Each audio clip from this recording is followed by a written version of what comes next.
Assalamualaikum warahmatullahi wabarakatuh. Bismillahirrahmanirrahim. Alhamdulillahirabbil alamin wassalatu wassalamu ala sayyidina Muhammadin wa ala alihi wa sahbihi ajmain, amma ba'du. Sahabat santri, para pendengar dimanapun Anda berada, alhamdulillah, bersyukur kepada Allah pada kesempatan ini kita bisa bertemu kembali dalam kajian Fathul Qorib, makna pesantren dalam keadaan sehat walafiat. Semoga kajian kita senantiasa diberi keberkahan oleh Allah dan bermanfaat bagi kita semua. Amin ya rabbal alamin. Sahabat santri, para pemirsa yang kami hormati dan kami banggakan, pada kesempatan ini kita akan membahas tentang fardu wudhu yang ketiga, yaitu membasuh dua tangan. Setelah sebelumnya kita telah membahas tentang fardu wudhu yang kedua, yaitu membasuh wajah dan batasan-batasan wajah yang dimaksudkan di dalam berwudu. Oke, kita mulai. Bismillahirrahmanirrahim.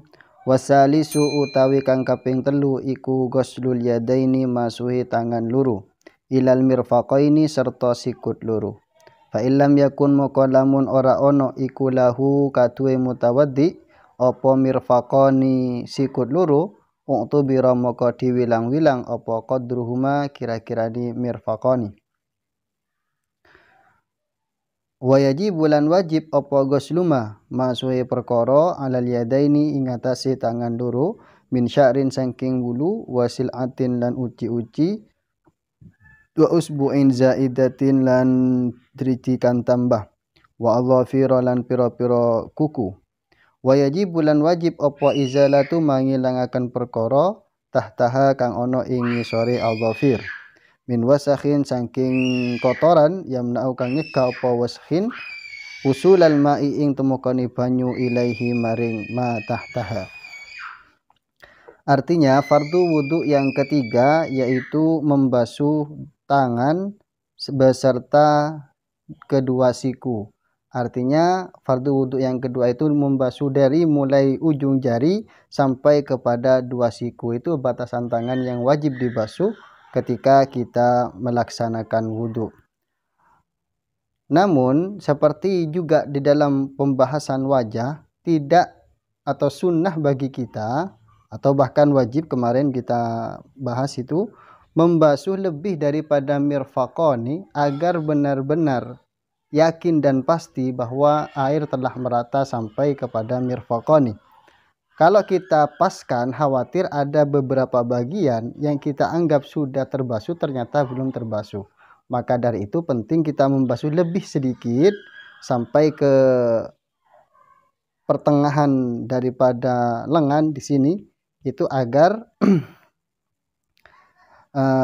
kita benar-benar memastikan bahwa air wudhu sudah merata ke mirfaqani. Karena juga ada hadis yang menjelaskan inna ummati yud'auna yaumal qiyamati gurran muhajjalin, bahwa suatu saat ketika di yaumil qiyamah umat Rasulullah, kata umatku kata Nabi, akan dipanggil dalam keadaan gurran muhajjalin, wajahnya bersinar, begitu juga tangan dan kakinya bersinar, min atharil wudu, karena sisa-sisa daripada wudu.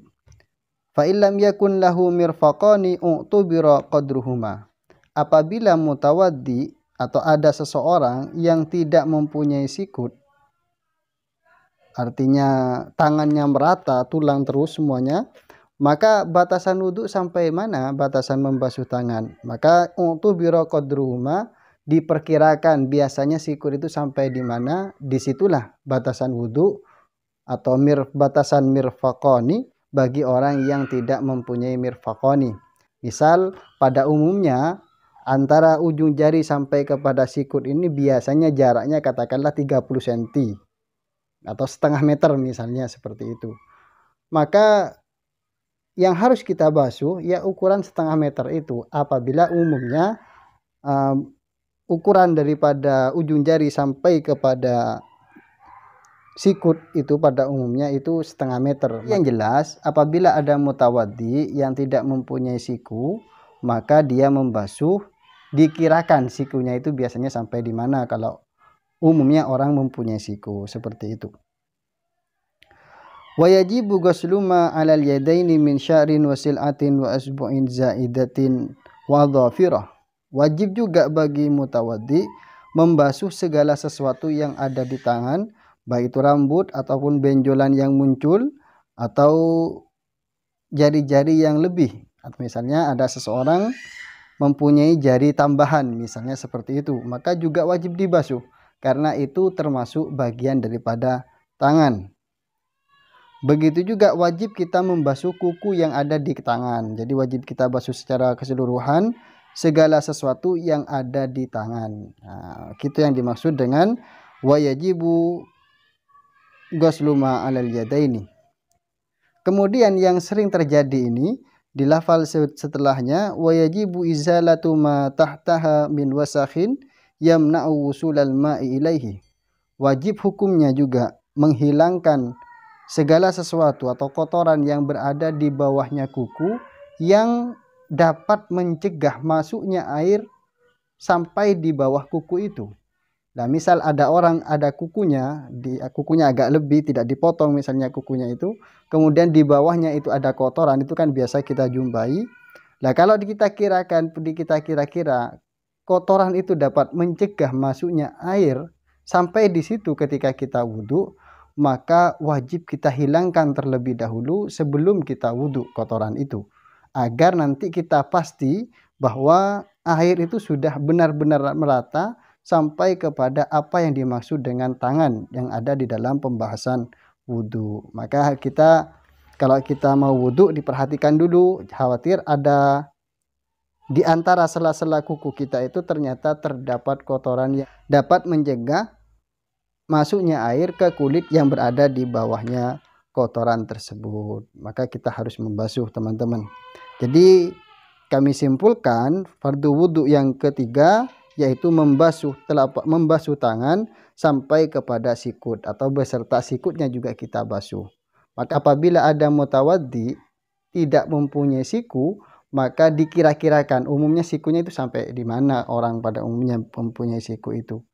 Kemudian yang terakhir juga wajib bagi mutawaddi menghilangkan segala sesuatu yang berada di bawahnya kuku, baik itu kotoran ataupun yang lainnya, yang dapat mencegah masuknya air ke kulit yang berada di bawah kuku itu. Nah, itulah pembahasan tentang fardu wudhu yang ketiga. Kemudian kita lanjutkan kepada pembahasan fardu wudhu yang keempat, yaitu mengusap sebagian kepala. Warabi'u utawi fardu wudhu kang kaping papat iku mashu ba'dir ra'si ngusap setengah sirah. Min dzakarin saking wong lanang au unta utawa wong wadon au khuntha utawa wong wandu au mashu ba'di sya'rin utawa ngusap setengah rambut suci fi haddir ra'si ing dalem pelanggerane sirah. Wala tata'ayyanu lan ora dadi nyoto apa aliyadu tangan lil mashi maring ngusap, bal yajuzu balik wenang apa mashu bi khirqatin kalawan kombal wa ghairiha lan saliyani khirqah. Kemudian fardu wudhu yang keempat yaitu mengusap sebagian kepala. Jadi yang wajib bagi kita mazhab Syafi'iyah di dalam berwudhu itu bukan mengusap seluruh kepala tetapi sebagian daripada kepala, baik itu laki-laki, perempuan ataupun khuntha. Atau bahkan boleh juga mengusap sebagian dari sehelai rambut.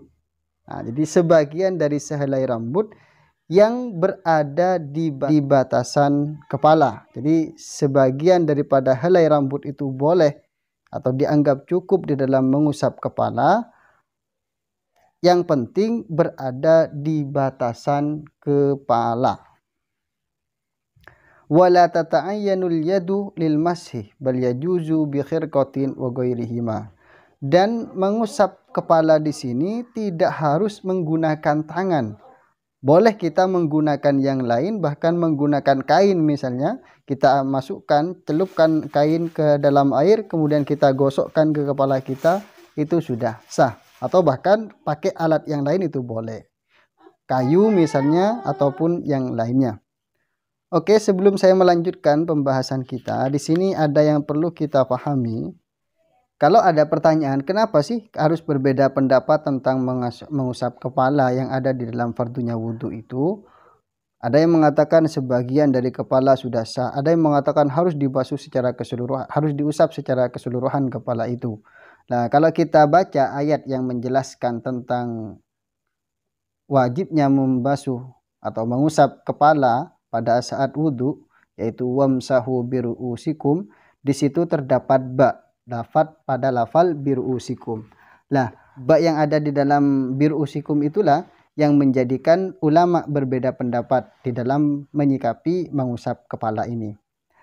Jadi ada kaidah yang mengatakan apabila terdapat ba masuk kepada maf'ul dari fi'il yang sudah muta'addi, maka ba-nya itu ba litab'id, faedahnya itu litab'id. Makanya di sini mazhab Syafi'iyah menganggap bahwa membasuh kepala, mengusap kepala itu cukup sebagian daripada kepala saja, tidak harus secara keseluruhan.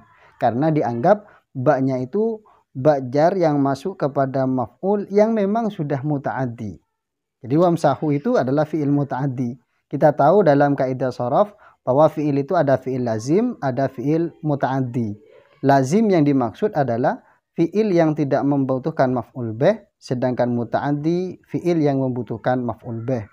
Ciri-cirinya dilakukan oleh sebagian anggota badan kalau yang muta'addi, seperti masaha itu kan ngusap itu yang digunakan biasanya kalau mengusap itu menggunakan tangan, maka masaha atau wamsahu itu memang sudah muta'addi. Nah, ada yang mengatakan bahwa ba yang ada di dalam wamsahu biru'usikum itu ba zaidah atau faidahnya ilsaq bukan tab'id. Maka harus mengusap seluruh kepala. Itulah yang terjadi di antara beberapa perkhilafan yang ada sekilas. Maksud saya sebenarnya banyak lagi, misalnya ada hadis bahwa Nabi tidak pernah mengusap kurang daripada ubun-ubun. Jadi banyak sebenarnya pembahasannya. Tapi untuk ikhtisar, untuk ringkasan saja bahwa kira-kira seperti itu. Jadi terdapat perbedaan pandangan ulama terhadap ba yang ada di dalam wamsahu biru'usikum. Oke.